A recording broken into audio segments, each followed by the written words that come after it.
তো আজকের এই ভিডিওতে দেখাবো যে লোডিং এর পরবর্তী অবস্থা। আমাদের এই শিপে টোটাল 5টা কার্গো হোল্ড কম্পার্টমেন্ট আছে। টোটাল 56,100 মেট্রিক টন কার্গো আছে। লোডিং কমপ্লিট হওয়ার পরে ডেকের অবস্থা খুব খারাপ। আসসালামু আলাইকুম।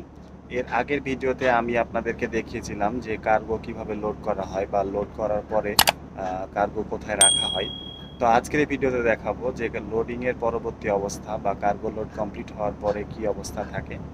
তা আমরা এখানে আজকে সকাল 6টায় মানে লোকাল টাইম সকাল 6টায় টোটাল 56,100 মেট্রিক টন কার্গো মানে কয়লা লোড কমপ্লিট করেছি এবং এই কার্গো নিয়ে আমরা ইনশাল্লাহ ইন্ডিয়ার উদ্দেশ্যে রওনা দিব। তা আমরা এখনও রওনা দেওয়া শুরু করি নাই, কারণ আমাদের কিছু ফর্মালিটিস আছে। লাইক আপনারা হয়তো জানেন যে প্রত্যেকটা পোর্টে আসার পর আমাদের ইমিগ্রেশন হয় এবং এই ইমিগ্রেশনের জন্য আমরা অপেক্ষা করতেছি। তো চলুন আমরা আপনাদেরকে দেখাই যে কার্গো লোড কমপ্লিট হওয়ার পরে কি অবস্থা থাকে। তো আপনারা আমার আগের ভিডিও দেখে থাকলে জানবেন যে আমরা যে কার্গোগুলা লোড করি সে কার্গোগুলা কার্গো হোল্ডের মধ্যে রাখা হয় বা কয়লাগুলা কার্গো হোল্ডের মধ্যে রাখা আছে। তো এই যে দেখতে পাচ্ছেন আমাদের এই শিপে টোটাল 5টা কার্গো হোল্ড কম্পার্টমেন্ট আছে এবং এই 5টা কার্গো হোল্ড কম্পার্টমেন্টের মধ্যেই কার্গোগুলোকে বিভিন্নভাবে ডিস্ট্রিবিউট করে রাখা হয়েছে। এই নর্মালি এটা ক্যালকুলেশন করে শিপে যিনি চিফ অফিসার থাকেন উনি হচ্ছে যে ক্যালকুলেশন করেন যে কোন হোল্ডে কতটুকু কার্গো নেওয়া হবে, এটা স্টেবিলিটির জন্য আর কি মেনটেন করা হয়। তো আমাদের এই 5টা কার্গো হোল্ডের ভিতরেই টোটাল 56,100 মেট্রিক টন কার্গো আছে।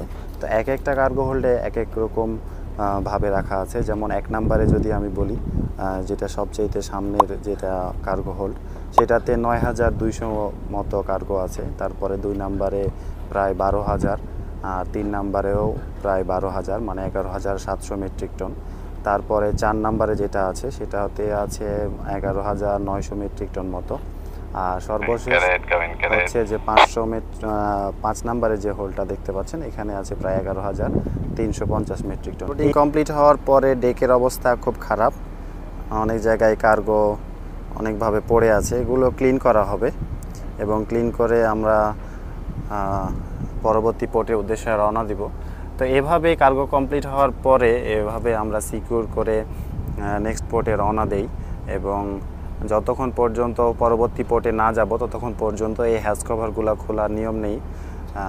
এর পিছনে অনেক কিছু কারণ আছে, এগুলো পরবর্তীতে আমি বলার চেষ্টা করব।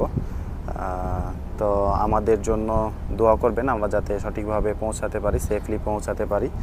আর আপনাদের ভালো লাগলে ভিডিওটি জানাবেন এবং কমেন্ট বক্সেও আর কিছু জানার থাকলে অবশ্যই আমাকে জানাবেন। ইউটিউবেও আমার সেম এই নামে একটা চ্যানেল আছে, তো ভালো লাগলে আপনারা পাশে থাকতে পারেন।